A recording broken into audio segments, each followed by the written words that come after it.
nëse një fëmijë rebelohet ndaj prindve, nuk i këshyr, nuk kujdeset për ta, gjithë atë përkushtim e kthen në mënyrën më të keqe, kjo quhet një lloj ish buk për mës, a thon kështu. Po. Mirësinë për kthejke me të keq. Çdo mos falëndrim ndaj Allahut është me ja kthy Zotit gjithë ato të mira me të keq. Me thonë Zotit që unë nuk kam për çka me të falënderoj. Zoti na ruaj. Ose me kthy me rebelim dhe mos në shtrim ndaj tina.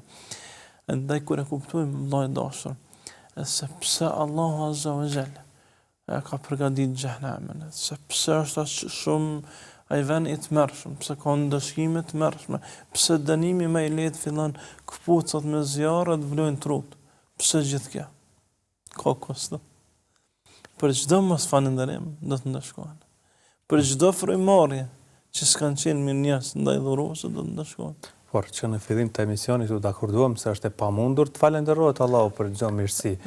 Si gjendet është e pamundur. Mesi në rast se e lën krejt llogarit për krejt.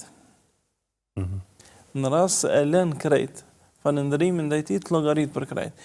Për këtë arsye thonë dietar, për çdo namaz që se kanë fal pa besimtarët kanë më ndëshkuar. Po të thonë hoj po si ai të fal, po do të ndëshkohet. Për çdo xherim që se ka bu, se qëllimi i krijimit çka është? Adhurimi.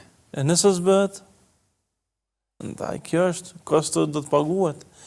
E pastaj për besimtar ka trajtim tjetër. Për besimtar ka krejt trajtim tjetër. Ju qoset mbi bazën e mundësive, ndërsa jo besimtarë mbi bazën e meritës. Se këta e kanë lënë krejt. Kur e lën krejt, ja kthen mirësitë e tij të panumërta me rebelizëm, ndeshkon pamshirshëm.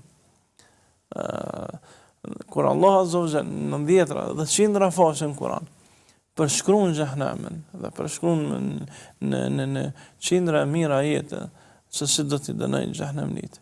Kjo krejt tregon se kjo ka një kosto pse bëhet kjo punë. Nuk i dënon pse kanë pas synin e kaltërt, as pse kanë pas flokun e gjelbër. Jo, Allah ndeshkon për mos bindje ndaj tina. Për gjithë këtu mirësi, ndaj nuk kuptohet gjithë këtë dënim dhe nuk kuptohet gjithë ai shpërblim vetëm mbi bazën e njohjes të Allahut dhe njohjes të realitetin tonë ndaj tina. E ke pa për shembull në rast se e bën një gabim në komunikacion. Pastaj vjen policia, thotë ti nuk e ke lidh, nuk je i lidhur, nuk i ke ndesh dritat, shpejtësinë e ke të kalu. Nuk e ke rreziku komunikacioni, fillon t'i nxjerr gjitha. Pse?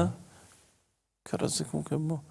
Atin për shembull, arsyeja ndonjë se kon e thjesht, e ke të kalu shpejtësinë, po ti je sill keq ndaj tij, pastaj ti nxjerr krejt. Kjo është edhe me Allahun. Përbuzja e mirësive të Allahut.